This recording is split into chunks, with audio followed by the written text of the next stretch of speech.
একটা মধুচক্র চলতো রবীন্দ্র সদনে। হ্যাঁ, রবীন্দ্র সদন অ্যাপস সমস্ত জায়গাতে।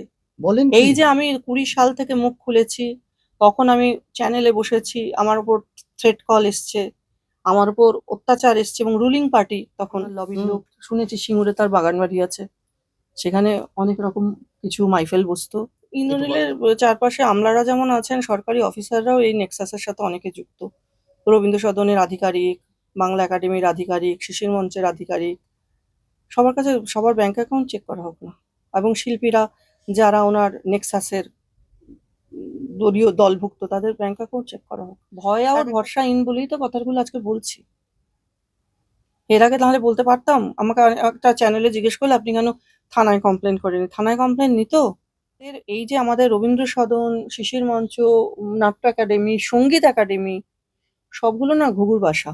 আর জেলাগুলো তো কথা তো বললামই না। তাহলে কি সিদ্ধারা কি খুঁজে পাওয়া গেছে? আমার তো মনে হয় পাওয়া যায়নি। এখনো পাওয়া যায়নি সঙ্গীত না, জগতে? সঙ্গীত জগতে খুব কম লোকেরই সিদ্ধারা আছে। আমার মানুষ হিসেবে আমার ইন্টিগ্রিটি আমাকে বলে যে আমি যে মানুষটার কাছ থেকে প্রচুর পেয়েছি, তার বিপদের সময় তার পাশে থাকা ভালো। আজকে যখন মমতা বন্দ্যোপাধ্যায় একা এই যে 25শে বৈশাখ করলেন, কোনো দেখেছেন শিল্পীরা কেউ এসেছে? তাহলে আপনার জীবনে চটিচাটা ট্যাগটা পড়লো না বোধহয়।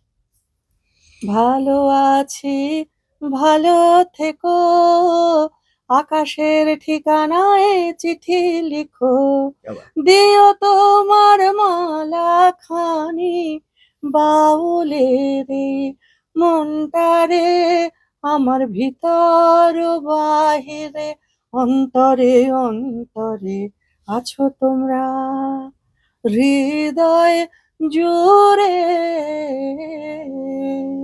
আমাদের ভিডিও ভালো লাগলে লাইক এবং শেয়ার করুন, কমেন্ট সেকশনে গিয়ে জানান আপনাদের মতামত। কোথায় থেকে দেখছেন সেটাও আমাদের জানাবেন, তাহলে আমরা বুঝতে পারবো কত দূর আমরা পৌঁছতে পারলাম।